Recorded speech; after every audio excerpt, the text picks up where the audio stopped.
We know where this story is going, and you build a company around what GPT-3 could do or what GPT-4 could do. But the bigger question is like, what happens when GPT-5 and GPT-6 and whatever Yeah. else come cheering and excited that we have better models to work with rather than terrified of what it will do to our existing Wow. business. Our superpower through a lot of this was that we do genuinely refuse to give up. It's never a straight line. It's never a linear journey. This actually shows like which is the right kind of founder that any VC would like to fund. The biggest bet VCs make is never on product alone. It's always on the person, I guess, because products change, like yours literally had to. But the founder who refuses to quit, as you said, that's what Highland X actually funded. Big dreams don't come quietly. They demand risk. They demand fire. They demand transformation. Welcome to The Corporate Life, Billion-Dollar Conversations. Hosted by Hina Siddiqui, CEO and founder of Corporate Influence Media, creator of Capital Stage Credibility Positioning, 4-time Global Award winner, featured across more than 700 global outlets, and heard in 94 countries. Join us as we sit with tech CEOs, multi-million-dollar entrepreneurs, and leading investors, the people building what's next. Here, success isn't a headline. It's a human story. The turning points, reinventions, failures, breakthroughs, and bold decisions that change everything. Because every life is a movie, and you're the star of yours. Ellie, three friends, one idea, building something together. What were those days like? It was a lot of time spent in a very small office that we had in a WeWork, the three of us. Very little space between us. A lot of trying different things. The three of us are technical builders. So we all were engineering, building things, trying to build pitches, trying to find people who would be willing to spend 15 minutes with us, explaining a problem. A lot of reconnecting with people we never thought we'd reconnect with. Okay. Either ask them to be a customer, ask them to try something out, ask them to get feedback. I think I called in a whole lifetime with our favors between all three of our friends and colleagues and broader network. But a lot of trying and failing and trying and trying and trying again. So that was kind of the early days of the three builders together. Yeah, it must be fun with friends, right? Yeah, it's fun. I mean, it's also a little stressful with friends. Okay. Is it? When we first started off the company, I asked another founder that I knew who had also built a company with one of his closest friends, is this a good idea or not? And he asked me a question. He said, have you guys ever fought? And I was like, of course we fought before. What do you mean? And he was like, well, are you in that phase of friendship where you're like an old married couple where you fight all the time? You keep trying at it the next day, or are you still like the kinds of friends that like, if there is a fight, it'll be the first one. And, maybe there's something that'll happen after that. And I was like, no, like I've known these guys for many years now. And, one of my co-founders, Nathan, was my roommate in college for 4 years. So we've seen a lot of each other. So, resilient to the fighting, but certainly a lot of very candid disagreement. Yeah. I will also say it does take like some pressure on like a personal perspective, which is like one of my co-founders, Nathan's, is one of my best friends. My other co-founder, Sam, is also one of my closest friends in the world. And it is hard in social environments to turn it off. Yeah. We just want to talk about work, and sometimes it's really hard to turn that off. But it's also fun. I would have, I get asked a lot, why did you decide to start a company? Why did you leave being an investor? It's not that common for investors to go start businesses. And my answer usually is a pretty simple one. I didn't leave because of a great idea or a great opportunity or great timing. I left because two of the people I love the most in the world and I respect the most as incredible builders wanted to go build something. And I said, well, if they're going to go do it, I better go do it with them. So that was a lot of why I quit my job Yeah. as an investor and started building a company. Okay. So this is a very interesting story. Like I was just reading your story about how you got into so many things and the pivots and everything. So I'm just curious, the night you realized GPT-4 made everything you built obsolete, what actually happened? So for some context, our original business was really focused on building tools for software engineers and product teams that use traditional machine learning. And we got a message from one of our early design partners. They were big fans of what we were building. The head of product there basically tried to replicate what they had been building with us in GPT-4. And it worked horribly. Like it's still at the time, I mean, today it probably would work pretty well, but at the time it wasn't working very well. Yeah.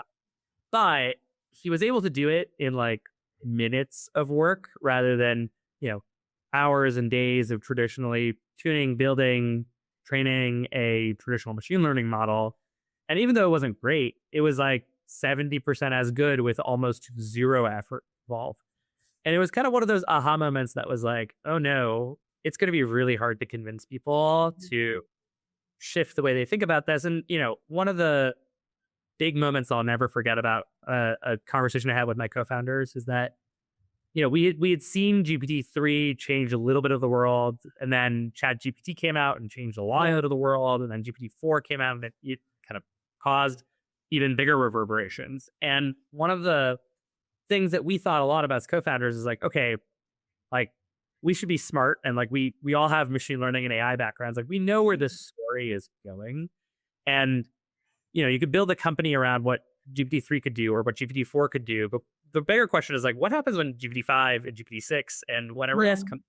Correct. And we spent a lot of time thinking about how do you build a company that when the next time there's an OpenAI announcement, keynote, or a Anthropic or Gemini or whatever, that we're cheering and excited that we have better models to work with rather than terrified of what it will do to our existing business because of what we built. And so that was like a very big moment for us where it's like build in a way that's built for the GPT-10 to exist. And we think about that ethos pretty deeply. But yeah, it was definitely like an overnight moment where the rug was pulled from underneath us. We realized that almost everything we built, like, yeah, we could keep fighting. We could build a story around it. But it was one of those moments which is like, it's hard enough to build a company. Why fight the wave of the world and billions of dollars and the zeitgeist of the engineer?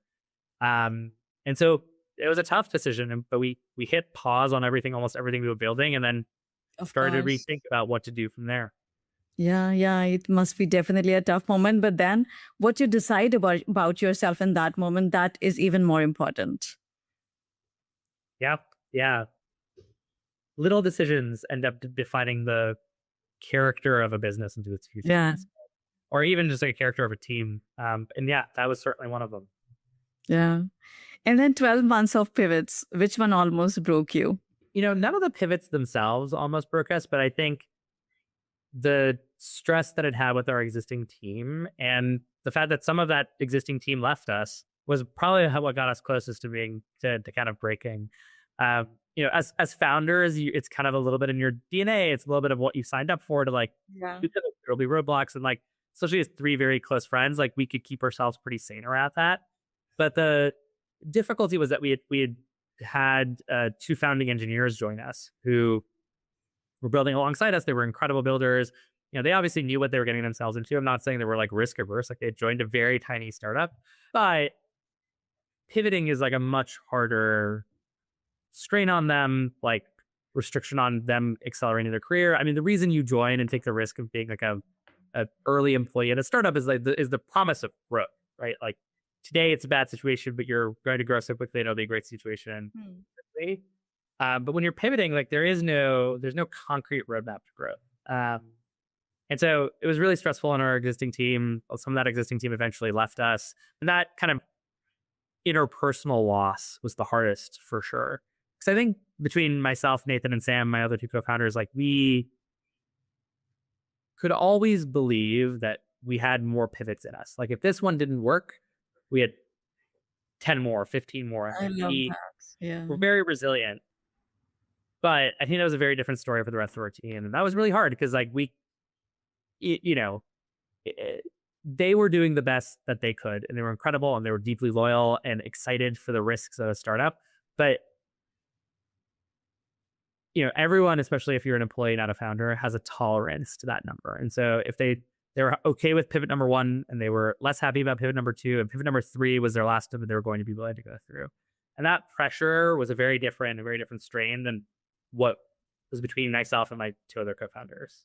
Yeah. And it's very essential phase in every entrepreneurial journey, because it's like it's never a straight line. It's never a linear journey. It's always a little roller coaster. It's ups and downs. And then this actually shows like which is the right kind of founder that any VC would like to fund or back. That resilience is important. Yeah. Yeah. we had the great seed investors who, despite a lot of time of not working, were very supportive and very steady handed. One of our seed investors, his name is Jonathan Kirstein, who works at a fund that he started called Center Street Partners. Jonathan at one point said to me, keep working on this. You know that we actually talked to a lot of our other investments and pre-seeds and seeds that you guys are the right archetype. And I was like, Jonathan, what do you mean we're the right archetype? Like, we're not doing well right now. We do not have product market fit. He was like, no, like, you guys don't give up. And he was like, one of the realities of being like a pre-seed seed investor is like the biggest risk to your capital or like a go to zero outcome is just like founders give up. Like it doesn't work. And the founders break up, the founders give up, the founder, maybe if they don't outright give up, their heart isn't in it anymore. And like, that's what kills you. And I was like, yeah, that's a fair point. And so I do think our superpower through a lot of this was that we do genuinely refuse to give up. Yes, absolutely. And then you landed on Raylu, and that's a very interesting concept. Like, it's a very interesting tool. Tell us a bit about that, the story behind it, and what exactly you do at Raylu. Yeah, happy to. I'll tell you the story first, and then I'll tell you what we actually do today. Yeah. So, when we started off Raylu, the three of us were like, what should we be building? How do we think about this? And like, we all have engineering backgrounds. We all care deeply about machine learning and AI. And so we were super focused on that world. And at one point throughout this whole journey, we thought like, is there anything else that we know in this world? And it was a kind of funny moment that I had forgotten that I had spent 4 years of my life as an investor before starting. Where I was like, okay, we do know one other thing, which is how investors get deals and how they think about that deal flow problem. And honestly, the only reason we thought about it is that one of my co-founders was listening to an old Paul Graham podcast or recording of his days of his YC lectures. And I guess one of his old adages was just like, as you're pivoting, go closer to home, go closer to the things that you know best. And so we realized that there was one thing that was closer to home that we had not tried, which is to go build tools for investors, not for software engineers, learning engineers. And so we tried it for the very first time. And then that's the kind of history of Raylu. So from that first kind of day until now is, call it maybe like 20 months since then. And it worked. Today we have 60 some odd customers. Those funds in accumulation together deploy about or manage about $500 billion of capital. We have 4 of the large top 25 funds in the world who are our customers. But what we do is something very specific. So if you think about what funds do, they have a quote unquote business development function, very similar to any business might, where it's important for them to figure out how deal opportunities come through the door. Traditionally, if you wind back the clock like 30, 40 years, the answer to that question was 99% led by intermediaries like investment banks or buy-side advisors. Today, that landscape is drastically changing, especially in the middle market, lower middle market, or in particularly competitive industries like technology, software, healthcare, business services, where it's not enough to just wait for deals to come to you from intermediaries. You need to build your own proprietary relationships. You need to pursue your own thesis areas. You need to have a proactive approach as to where you look for deal flow. And so that's what Raylu does. We build AI agents that are your operating system around deal flow. So everything from identification, long-term monitoring, outreach, relationship management, the whole life cycle of what it takes to get opportunities into the funds. We build AI agents to automate as much of that as possible. Yeah, that's interesting. And it's like how the AI researches everything that otherwise people will take lots of time and patience to filter through manually. And this is what you do. And it makes a lot of sense, that kind of product is building traction. Yeah, totally. One of the funny things that was always a little bit of like cognitive dissonance to me in the industry is that most people describe this world as like a relationships business, where the true reality of how you strike deals, and especially the private market, is like a deeply well-suited relationship and who's across the table. A lot of my old job when I was an investor at Insight Partners was traveling frequently to meet people, very, very interpersonal, very, very deeply relationship driven. The funny cognitive dissonance is that if you think about the distribution of time that people spend in this job, there's probably spending 95% of their time in front of a computer screen working on what to invest in, building memos, thinking about market landscapes, and only, a very small fraction of their time building relationships. And I think there's some places where we think AI is going to replace people or change people. And like for us, we generally don't think it should replace anyone. Our whole idea here is that you should stop spending your time in front of our computer screen. Let our agents do whatever you need to do. Go build these relationships, because at the end of the day, you're trying to find a business that not only you're investing in, but there's a good chance you're a very long-term partner. You are going to operate significant portions of that business. There needs to be an incredibly high trust relationship in the private markets. Very different than like a public market investor where, sure, you're buying shares, but unless you're taking over like some form of majority takeover or a take private or some form of significant enough position where you take board seats and kind of a proactive ownership, none of that ever exists. But in the private markets, like you're going to run these businesses, and these businesses are people's lives and families and customers and a lot of other things. And the relationship matters. So we want you to focus there and not about the data, basically. Yeah, that's interesting. And I love that relationship angle. Yeah, that's very true in every business relationship. And then your own customer funded your Series A. How rare that is and what it says about the product. Yeah, it's kind of funny.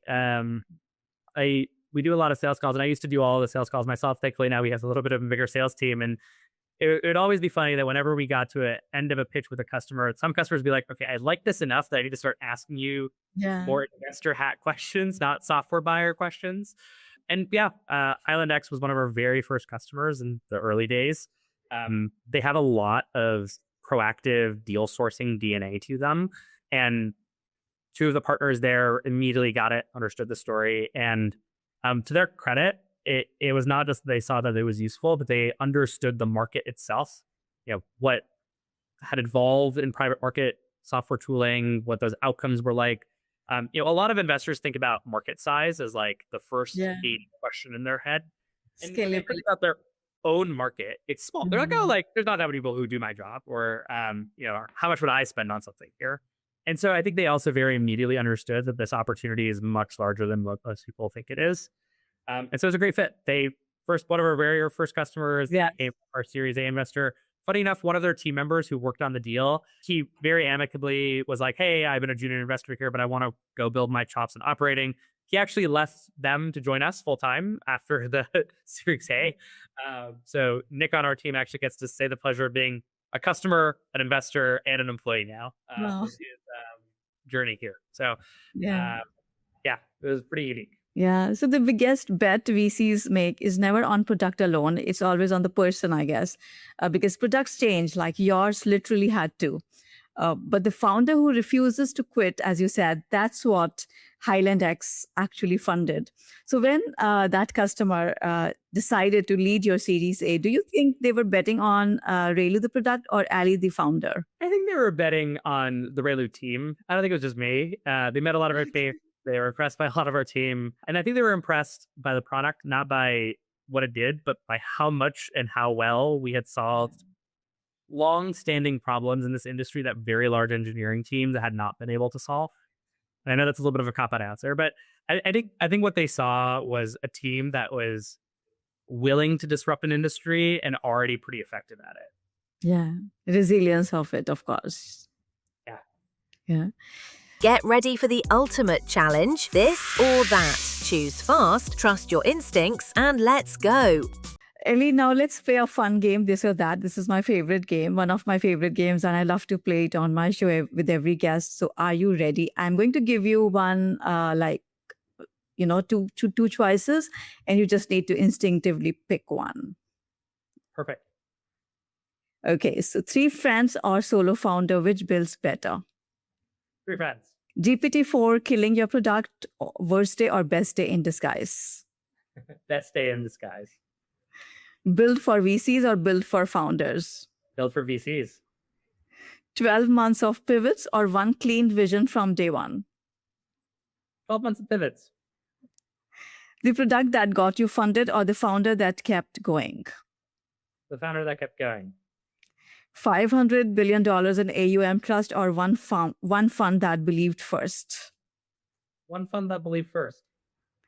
Raise from strangers or raise from your own customer? Raise from your own customer. Speed or precision when it comes to AI? Precision. The version of you before GPT-4 or after? After. Raylu in 5 years, category leader or acquired? Category leader.